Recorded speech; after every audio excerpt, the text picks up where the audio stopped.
Hi everybody, this is Gary Dean with Sentiment Timing, and this is our technical video report for Thursday, January 25th, 2024. So another decent day for the S&P, but notice we're still kind of hanging around right around these highs here. So we're getting these big moves up and down, but it's really just kind of staying in the same bound where we're kind of range bound. I'm going to show you why I still think we have another push higher before everything is said and done. But again, there's flaws in this right now. I think the Nasdaq was up the least today.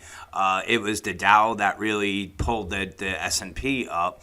But one really say little nervous sign I would say is the VIX that was up over 2.3% today, and then on top of that, we also have the NIAID that's sticking with this little sell signal. Now, again, it could fix itself. We have to kind of wait and see. But right now, the sell signal is in place. So we have that where the internals are not really supporting this. I know my other ones that I show you, they haven't really updated, but the put call ratio is still down at levels that are very, very say at warning signs. And then you have the stocks that are above the 50-day moving average that are they got to bounce today, but overall they've been going in the opposite direction of the tape. So there are as much as everybody just is thinking that this is a carefree market and it's back in 2009 where the Fed's pouring trillions of dollars into the market.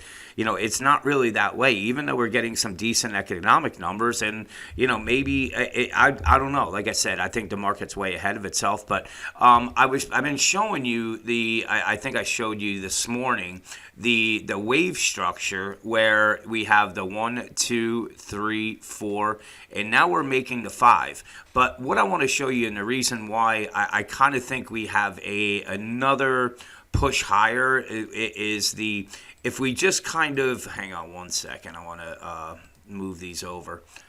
Get that. Bear with me. All right. This, and now I want to move it. So this is now a 15-minute chart, and this is why I would be thinking that we probably have one more push higher. Is we can mark, if this is our wave 4 here, our wave 3, and now we're going to make this is our 4, and now we're making our 5th wave up. That really the best way to kind of look at this would be if this is our 1 here, so this would be the wave 5 of 5. So this is our wave 2. This would be our wave 3 here, because you can see we have 1, 2, 3, 4, 5. So this is our wave 3 that ended, say, at this point here. And now what happens is this will be what we made, say, these little, say, intraday pullbacks. This is our 4, and then this will be our wave 5. So you can see where we have 1, 2, 3, this is 4, and now we're going to come up and make a wave 5. Now, another way to look at it, we could even go even minor than that and say we have 1, 2, 3. Well, we have 1, 2. This would be 3 because you can see here this is our highest thing here. So 3, 4, and now we're going to make a 5. So the odds of us seeing some type of another little minor new high or some type of high there are in they're probably they have pretty decent highs, but pretty decent odds. But the thing is that once it completes, and when we have the sell signals on the internals like we're seeing, a typical retracement with this type of move with really no type of breather whatsoever except for a 4-day little pullback of 100 points. At what I would be looking at is a bare minimum of a 50% retracement. And it could happen in a very, very fast manner, like a 2-week period. And from there, put some gas in the tank. And it's just it's not a matter of where, when this is going to happen. It's going to happen sooner rather than later, just because we are in this, say, final stage right here. And wherever it goes, we'll have a better idea as far as the retracements. But seeing a move down to even the 62% would make sense, just because this has to be digested at some point. We're not in any type of QE program right here, and everybody's getting all, crazy over the Fed cutting rates by three cuts in 2024, but they're pricing in 6 cuts. So something's going to have to give here. The economy, they had a decent little tick with the GDP at 3%, but that's always in the fourth quarter. It always happens that way because of the holidays and stuff like that. From what I'm reading, they're looking at GDP moving forward.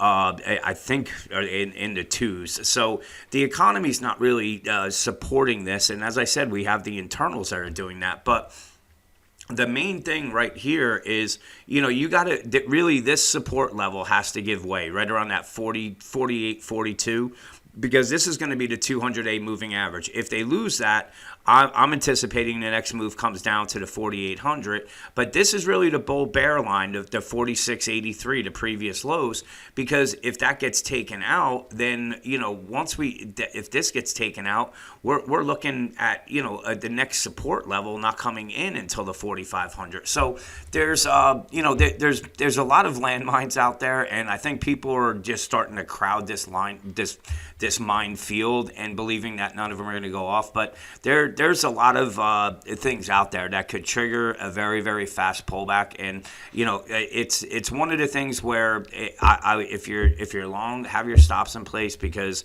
I wouldn't be surprised to see a 200 to 400 point pullback on the S&P. When it's going to happen, I don't know. This euphoria keeps playing out. I do not believe it happened. This goes into the springtime, because heck, you'll see the S&P at 5,500 by then. And again, the valuation wise just doesn't support it. So let's see what plays out tomorrow. Have a great night, and I'll talk to you guys in the morning.